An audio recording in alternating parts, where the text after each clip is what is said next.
I want to build on what you said a little bit and would love to share the screen with your help. Thank you so much. So the question we were asking ourselves when preparing the panel was, how can we tell more relevant stories for our users, right? And my take is by really including the users in the whole development process of our formats whenever possible.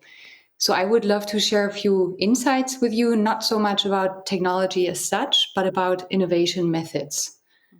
Human-centered design, design thinking. Christina was talking about that a little bit, design sprints.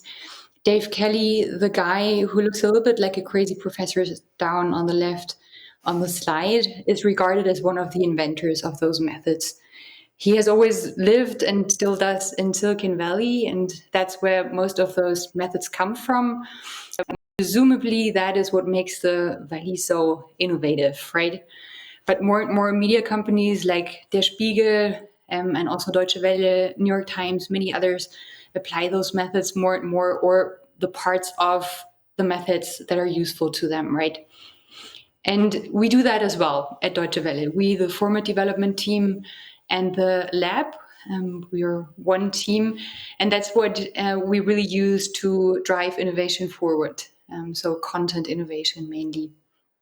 And as Linda also mentioned, is that DW serves mainly target groups in Africa and in Asia, and mostly in countries where press freedom is suppressed, right? So that's what DW is here for.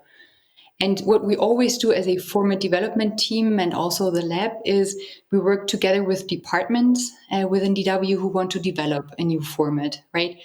That's why I put the handshake on the slide, because it's really a very collaborative process. And what we always do is we start with a hypothesis, and the hypothesis that we started with at the beginning of last year, just as an example for how we work, was from the environmental department. A few of their really fantastic colleagues came to us and said, hey, everybody, that was the beginning of last year before COVID, right? So everybody, COVID in the Western world, everybody was talking about Fridays for Future and the generation Fridays for Future in the Western world. And so they said, hey, how about we try to tackle that generation in Southeast Asia?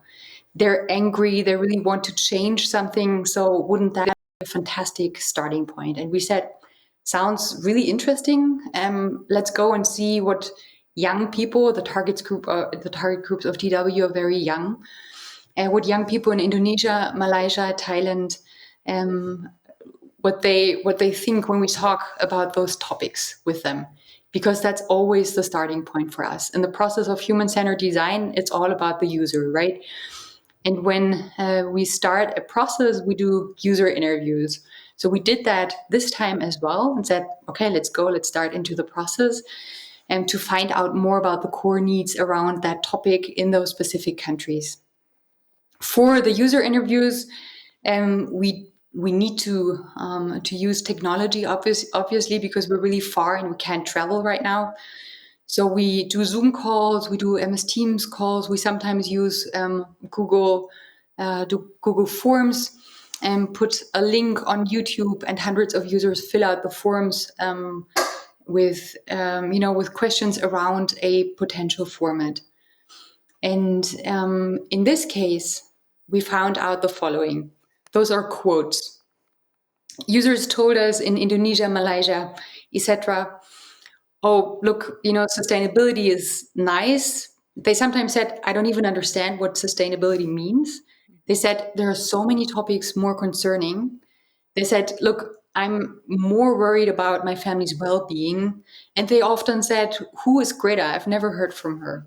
So what we found out is that there is no generation Greta in Southeast Asia. And there is no anger towards sustainability issues because they have different topics they really care about. And so obviously in the beginning we were disappointed because the hypothesis was like, we saw it's just not applicable. But we also saw that there is a very strong need around health and family's well-being. So in a sense, we were disappointed, and in a sense, we were really happy because, and that for me is the core of the process, we failed early, right?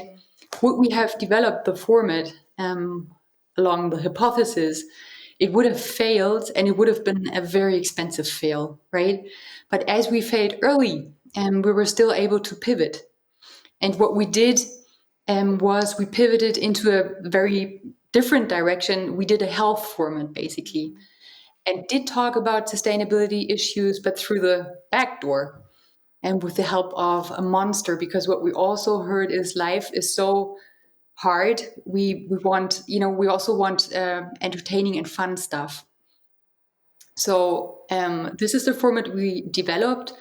It luckily became hugely successful in Southeast Asia and just won the AIB award. And I would love to end by showing you a small part, the beginning of the pilot. Thank you.